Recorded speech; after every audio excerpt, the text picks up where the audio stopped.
Prince Harry didn't march in with cameras or issue a public plea. Instead, he chose the most understated route possible, a private, handwritten letter delivered discreetly to his father's office. On the surface, it read like any other note among the palace's hundreds of communications. "May I attend the King's Foundation event?" Yet behind those polite words lay a calculated hope, a chance to reestablish himself in the fold without fanfare or spectacle. For Harry, this wasn't just another charity stop.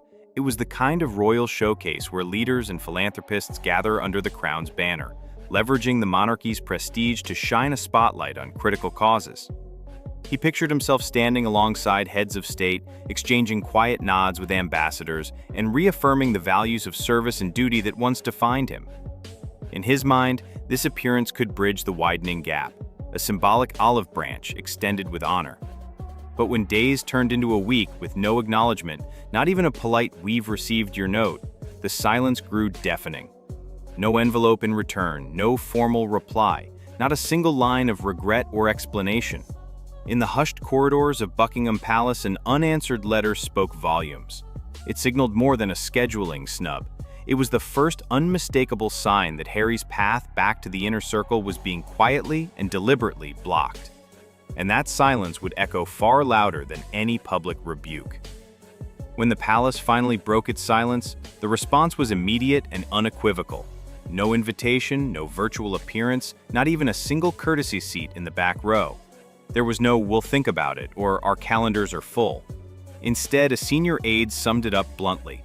The king sees no reason to reward betrayal with visibility. That line reverberated through the royal household. This wasn't about logistics or double booking. It was a calculated act of exclusion. For Harry, accustomed to headlines about his Netflix deals and explosive memoir revelations, this refusal hit harder than any tabloid scandal. It wasn't a courteous decline. It was a verdict. Cross the line, lose your place. In the marble-floored halls of Buckingham Palace, silence isn't absence, it's a statement. And in this case, it spoke volumes. Loyalty is non-negotiable, and once broken, it cannot be quietly repaired. In the days that followed, palace aides privately admitted relief. After years of tiptoeing around Harry's unpredictable moves, they welcomed this clear boundary. No more awkward back-channel pleas, no more half-hearted overtures. The message was now carved in stone. The monarchy would move forward, and anyone who publicly turned against it would be left to watch from the outside. For a royal who once embodied duty and service, being met with a frozen no rather than an olive branch underscored a harsh new reality.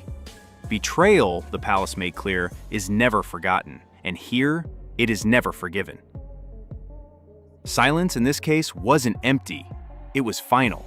The King's Foundation event is far more than a garden party. It's the monarchy's premier stage for showcasing soft power and shaping its legacy. Imagine the grand staterooms of Buckingham Palace bathed in crystal chandeliers, walls lined with tapestries that whisper centuries of history, and tables meticulously arranged to host an elite gathering of global changemakers. Here, foreign ambassadors mingle with British philanthropists. Tech innovators share a table with heads of state, and every handshake and photograph sends a message about the crown's enduring relevance. This year's roster read like a curated manifesto of unity and purpose. Prince William, known for his environmental advocacy, presided over a climate panel. Princess Anne shared insights on military veterans transition programs, and Queen Camilla delivered a keynote on the transformative power of community service. Outside royalty, celebrities turned humanitarians such as David Beckham with his children's charity, and acclaimed actress Kate Winslet with her Marine Conservation Foundation lent star power and credibility. Even Zara Tindall's discussion on sports' role in mental health lifted the evening from ceremonial pomp to pressing global issues. Each invitee was chosen not only for fame or fortune, but for their embodiment of loyalty, compassion, and service, the very values Harry once championed with equal fervor. Yet when observers scanned the printed list, one glaring absence stood out. In a room filled with royal blood and celebrated allies, Harry's name was nowhere to be found. That omission transformed what should have been a unifying moment into a stark declaration. The monarchy is reasserting its narrative, and Harry has been written out of the story. When the palace published the official guest list online, social media erupted within minutes. Screenshots flooded Twitter. Hashtags like "No More Harry" and "Royal Reckoning" began trending. Memes poked fun at the Crown's Forever Bachelor Club. Commentators pointed out the glaring omission: William, Anne, Camilla, Tyndall, Beckham, Winslet. Everyone but the former golden boy of the House of Windsor. The subtext was brutal. If you cross us, you don't get a seat at our table. And for someone who once walked those corridors as a future leader, being left off a digital roster felt like a public erasure. It wasn't just hurtful, it was strategic. Proof that loyalty has its limits, and betrayal has consequences. Across the Atlantic, Meghan Markle watched the fallout unfold from her sprawling Malibu estate, far removed from the marble halls and gilded frames of Buckingham. Friends and insiders insist she played no part in Harry's letter, no co-signature, no frantic phone calls to palace aides, no behind-the-scenes lobbying. Instead, Meghan doubled down on her burgeoning American ventures, recording new podcast episodes, finalizing production deals, and steering her nonprofit initiatives toward education and women's empowerment. Her deliberate distance spoke volumes. By refusing to attach her name to Harry's plea, Meghan signaled that her priority was safeguarding the brand she'd painstakingly built, one that thrived on authenticity, empowerment, and creative control. To some palace watchers, this was strategic distancing, a calculated move to protect her image from the fallout of a battle that seemed increasingly unwinnable. To others, it looked like resignation, a tacit acknowledgement that the bridge to the British throne had burned beyond repair. Either way, Meghan's absence deepened the chasm. What once resembled a united front, two rebels standing shoulder to shoulder against royal convention, now felt like a fracture in their alliance. Harry appeared eager to reconcile, to reclaim a piece of the life he left behind. Meghan, meanwhile, seemed ready to chart an independent course. On the royal battlefield, they were no longer comrades in arms, but two figures moving to different rhythms, one still reaching for reconciliation, the other already composing her next melody under the Californian sun. Beyond the glittering headlines and viral posts lay a more sobering conflict: security. In his letter, Harry didn't just ask for a seat at the King's Foundation event.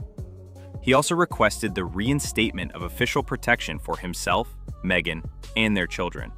To him, being able to move safely through London streets under the palace's watchful eye was more than a convenience. It was a tangible link to the institution he'd once served. But the palace's reply was as cold as it was predictable. No role, no coverage. That blow came not from personal vendettas, but from strict protocol.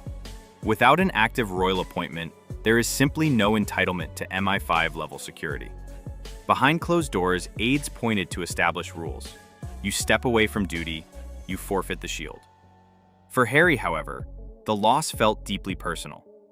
He'd spoken openly of feeling vulnerable ever since stepping back in 2020, of private security details he'd hired out of pocket, of anxieties that crept in without the palace's resources. To lose that protection wasn't merely a policy outcome, it was another emblem of his exile. A reminder that he no longer fit the mold of prince or protector. And yet, from King Charles's perspective, it was never about punishing a son. It was about preserving an institution. The message was clear. Royal privilege is tied to royal responsibility, and without one, you cannot claim the other. But as Harry considers his next moves, whether to lean fully into a new life abroad or to find another path back into the fold, this security standoff may prove to be the most pointed marker of all. It underlines a harsh truth. In the eyes of the crown, protocol outweighs blood, and safety hinges on status. The royal spotlight that once illuminated every move Harry and Meghan made is dimming, and the entertainment world is taking notice. Major platforms that clamored for Sussex content are quietly backing away.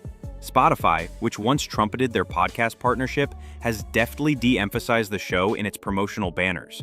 Netflix executives, according to insiders, have begun to question whether the Sussex brand still commands the global curiosity it once did. In Hollywood boardrooms, the calculus has shifted. Public fatigue with endless palace drama means risk-averse decision-makers are reluctant to invest further.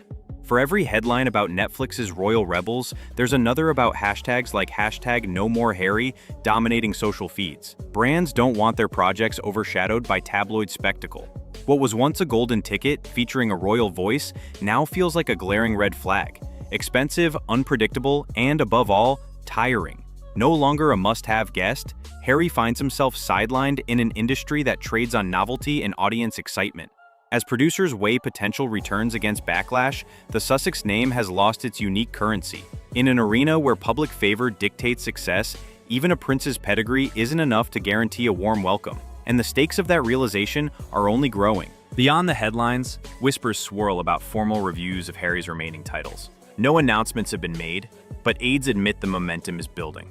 This public snub may be the prologue to something far more permanent, a constitutional severing of ties, not just emotional, but legal. By excluding him from the King's Foundation event, the monarchy sent a crystal-clear declaration. The Sussex era is over. And with Meghan charting her own course, Harry stands alone, stripped of ceremony, protocol, and eventually, perhaps even his titles.